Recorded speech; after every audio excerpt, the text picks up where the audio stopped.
Greetings to you, dear viewers. This is the second episode of our interview with Dr. Abubakar Sadiq, Doctor of Geography and lecturer at Kashere University in Gombe State, Nigeria.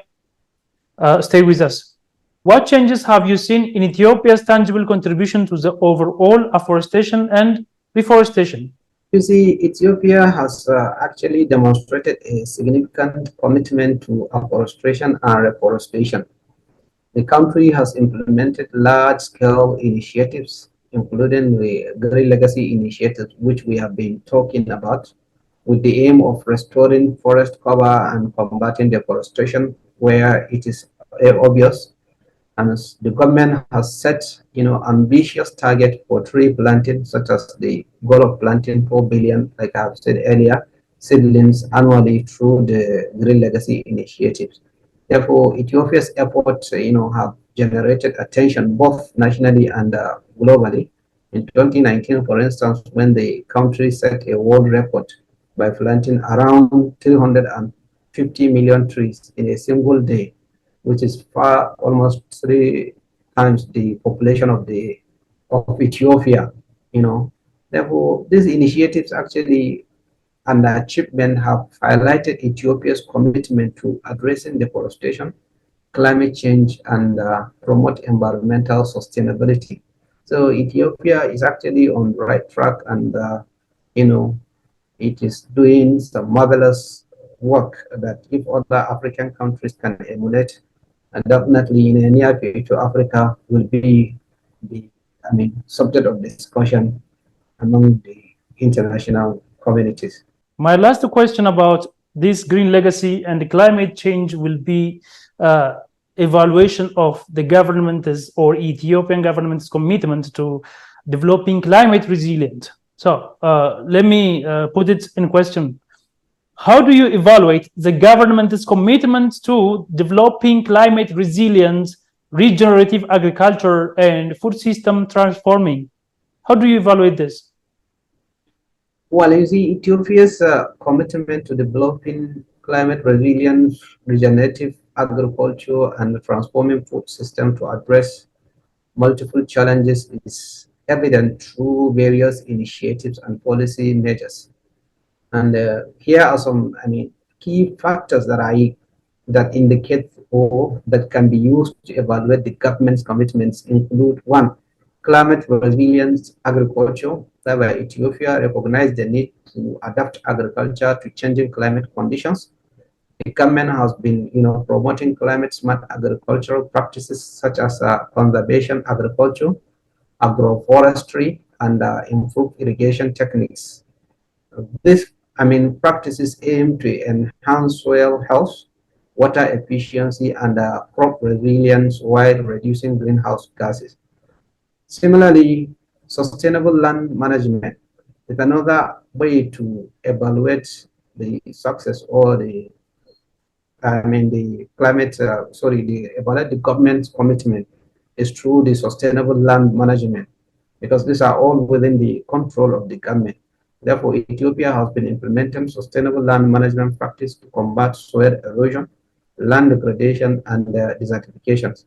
Programs such as the Sustainable Land Management Program have been limited to, have been initiated to restore degraded lands, protect valuable natural resources, and improve agricultural productivity.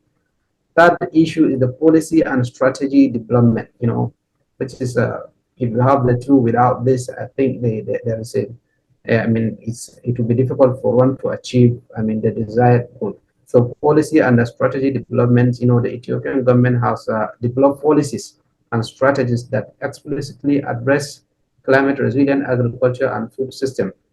The climate resilient green economy strategy, for instance, the Climate Resilient Green Economy Initiative and the Climate Resilient Green Economy Facility are examples of initiatives or policy initiatives that prioritize sustainable agriculture, climate adaptation, and environmental protection.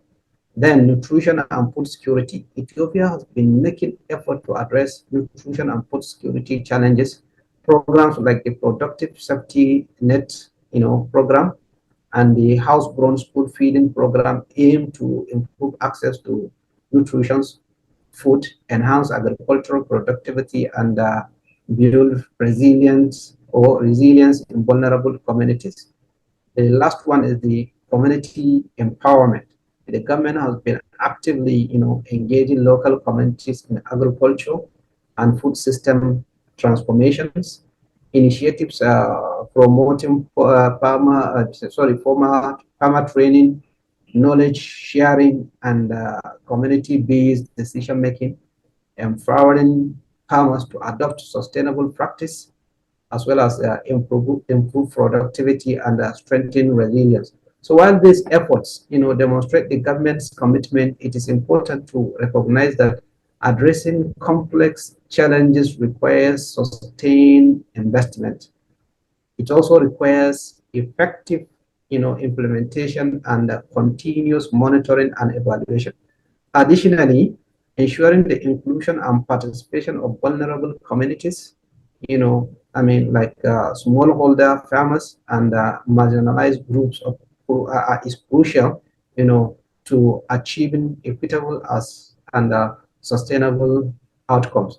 Therefore, evaluation of the government's commitment will require a comprehensive assessment of the outcomes and impacts of these initiatives, considering factors such as implementation progress, policy, coherence, resource allocations, stakeholders engagement, and the overall effectiveness of measures in achieving the desired goals. So these are some of the, measures, to evaluate the success or rather of the whole green, legacy initiatives. Let me directly go to my first question about Grand Ethiopian Renaissance Dam. How do you see the mega projects Ethiopia is running, and what are their uses? Well, it is tremendous. Actually, Ethiopia has undertaken several mega projects aimed at driving economic development,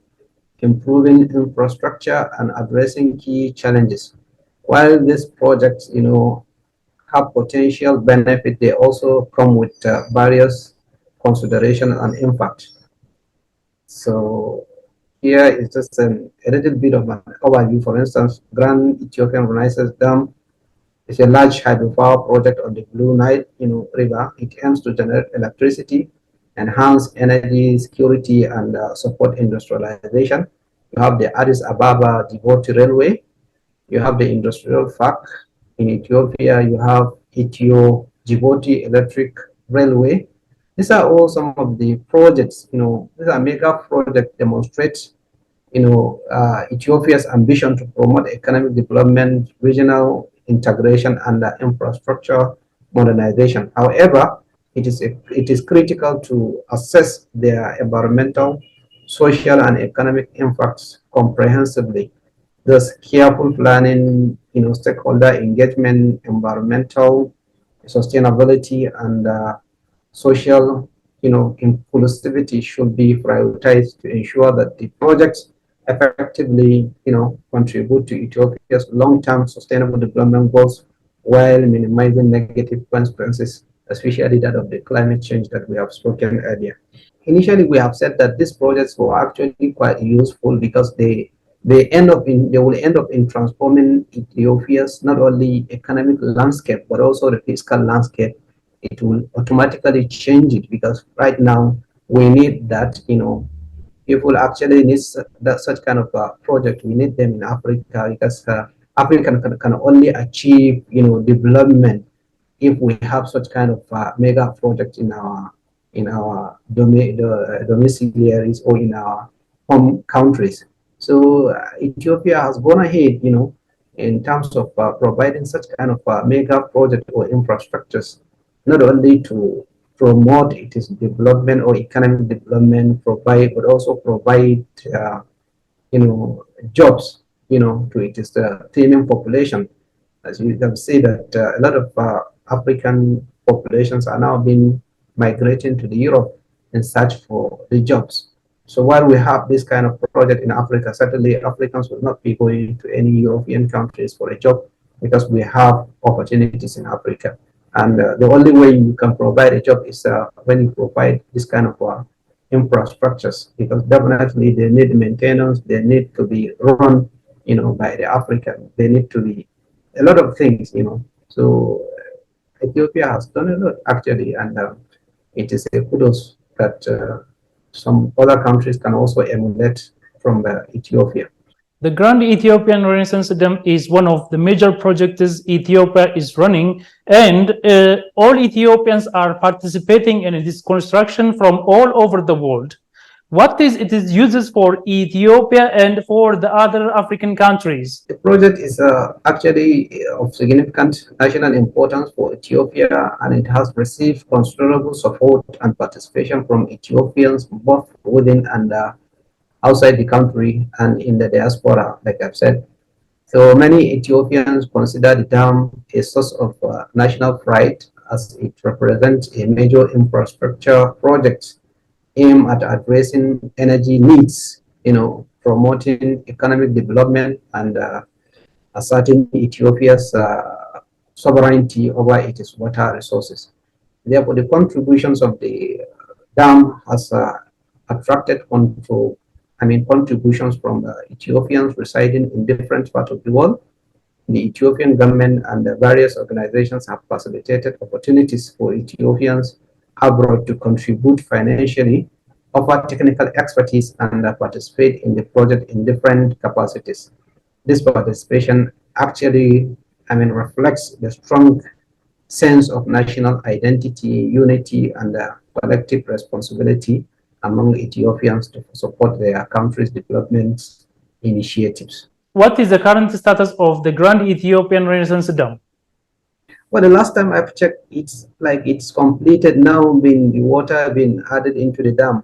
But probably I cannot say much about the current status, whether the electricity has started being, produced or generated in the dam or not. But I know that the dam is completed and the water has been channeled into the dam. So probably you might know better than me. How is Ethiopia working to diversify and expand the energy mix to include the renewable energy sources with the goal of achieving universal access by 2030?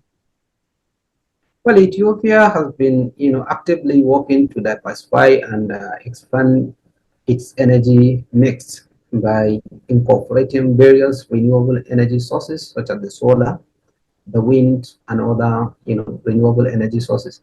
The country aims to achieve universal access to electricity by 2030 and reduce reliance on traditional energy sources. However, here are some key initiatives and approaches taken by the Ethiopian government, to achieve the access to energy by the year 2030. Ethiopia or hydropower. Ethiopia has a significant hydropower potential, and it has been a major focus of renewable energy development. The country has, constructed several large-scale hydro power plants, including the dam under discussion at the moment, to increase electricity generation capacity. Wind energy, Ethiopia has also been harnessing its wind energy resources. The country has developed wind farms such as the Ashogoda wind farm and the Adama wind farm. These projects, I don't know. I have to write the name so that I will not forget the name.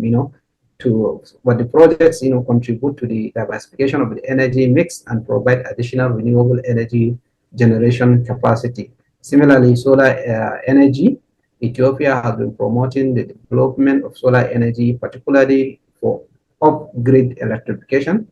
The government has initiated projects such as the National Electrification Program, which include the installation of solar home system, mini grids, and solar-powered water pumps in rural areas. We also have geothermal energy. Ethiopia has significant, geothermal energy potential, especially in the Rift Valley region. You know, efforts are underway by the government, from what I have learned, to tap into this resources and develop geothermal power plant to diversify the energy mix. Also, you have the biomass and bioenergy. Ethiopia has a long tradition of utilizing biomass for cooking and heating. The government is promoting the use of modern, efficient, cook stoves and biogas system to improve energy efficiency and reduce deforestation. Also, there are policy and institutional support, as well as the international cooperation. For instance, Ethiopia, already seeks international cooperation and financial support for renewable energy development. The country collaborates with international partners, including multilateral institutions and development agencies, to secure funding and technical assistance for renewable energy projects. Do you think that Ethiopia is exporting green energy sources to neighboring countries as it planned to demonstrate its commitment to connecting countries through the East African power pool's emerging interconnected grid? Yeah, Ethiopia is actively, pursuing opportunities to export green energy to neighboring countries, demonstrating its commitment to regional energy connectivity and the development of the East African power pool. Here are some key aspects, of Ethiopia's effort. Hydropower exports. Ethiopia's significant hydropower potential enables it to export electricity generated from hydropower plants to neighboring countries. These exports actually contribute to the regional power grid and support the energy needs of neighboring nations. For example, Ethiopia has signed power purchase agreement with Sudan, Djibouti, and Kenya for the export of hydropower generated electricity, transmission infrastructure, also development. Ethiopia is investing in the development of transmission infrastructure to facilitate the export of electricity to the countries mentioned earlier. Therefore, transmission lines and interconnections are being constructed to connect Ethiopia power sources with the neighboring countries like Djibouti, Kenya, Sudan. This will enable the transfer of renewable energy across borders. For instance, the Ethiopia-Kenya power transmission line projects aim to facilitate electricity trade between the two countries. Similarly, you have the power purchase agreement. Ethiopia has signed power purchase agreement with neighboring countries, like I've said, like Sudan, Kenya, and Djibouti, as well as you have also the what we call renewable energy hub, whereby Ethiopia aspires to become, a regional hub for renewable energy generation and the trade by leveraging its vast renewable energy sources or resources, particularly hydropower. Ethiopia aims to export clean and sustainable energy to neighboring countries, fostering regional energy cooperation and contributing to the overall decarbonization of the region. Because we have spoken about you know, the sustainable energy source now, or the green energy that doesn't pollute the environment. So this effort actually demonstrates Ethiopia's commitment to regional energy integration and export of green energy sources. By connecting countries through the East African power pools, interconnected grids, Ethiopia aims to promote regional energy security, stimulate economic growth, and foster sustainable development in the East Africa, especially the Horn of Africa area. Egypt is always complaining about this dam project. What is the source of its complaint? Well, Egypt's concerns and the complaints about the dam is primarily stem from its potential impact on the downstream water flow and Egypt's water security. Here, we just took some key points that contribute to Egypt's concern. Water availability. Egypt largely depends on the Nile River as it is primary source of fresh water. So the dam, or the Great Ethiopia Renaissance Dams Reservoir, once filled, has the potential to impact the downstream water flow in the Egypt, potentially reducing the amount of water, in Egypt. This raises concern about water availability for irrigation, drinking water supply, and meeting Egypt's growing water demand. Similarly, Nile water sharing agreement. There is a sharing agreement between the parties involved in the Nile, So Egypt has historically relied on the 1959 Nile Water Agreement, which allocates the majority of the Nile's water to Egypt. Therefore, Egypt argues that the dam's construction and filling may impact the water allocation and affect its water rights under this agreement. Therefore, drought and water security. Egypt is also afraid of the impact of the dam, to cause the drought within the Egypt country. Then despite or dispute resolution and cooperation, Egypt seeks clear, mechanism for dispute resolution, cooperation and information sharing among Ethiopia, Sudan, and itself to address, concerns related to the dam's operations, feeling and potential impact on the downstream countries. These are all, things that are expected to happen in due course, because right now the dam, as we mentioned, it's either been under filling or the full-scale activities within the dam is actually yet to commence. So it is important to note that discussion and negotiations are ongoing among Ethiopia, Sudan, and Egypt to address these concerns, that the Egypt has raised and reach a mutually beneficial agreement on the, operation and the management of the dam. These discussions involve a complex political, technical and legal aspect, and finding a resolution that satisfies all parties is actually challenging, especially, in matters that has to do with the dispute in Africa, But however, efforts such as the, negotiations facilitated by the African Union and the involvement of international mediators have been made to address these concerns and foster cooperation among the, referring countries. Therefore, the aim is to achieve a fair and equitable agreement that takes into account the interests of all stakeholders, the interests of all the countries, while ensuring sustainable water management and national stability.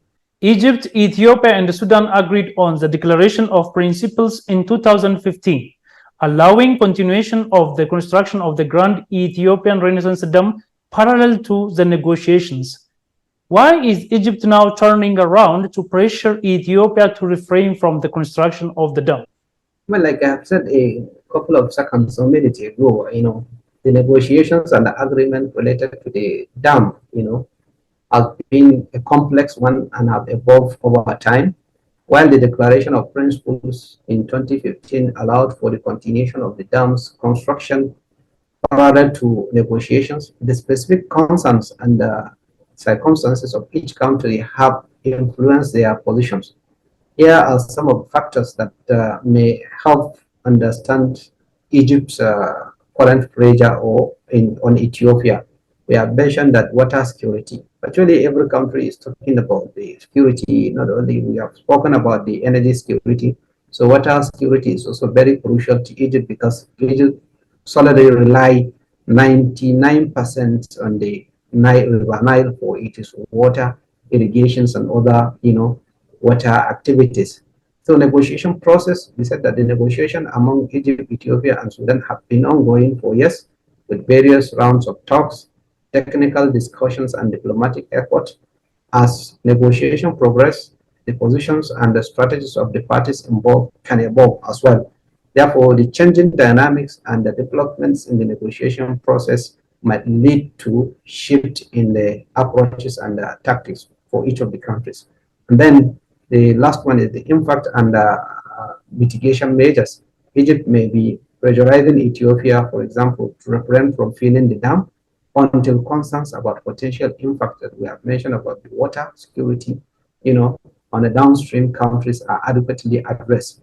Egypt seeks clarity and guarantees regarding the dam's operation, filling rates, and measures to mitigate any potential adverse effect on water flow. For example, the flooding, for instance, there are countries that I know who shared certain water bodies with other countries. Sometimes they release water without warning, and the riverine communities in other countries were actually affected.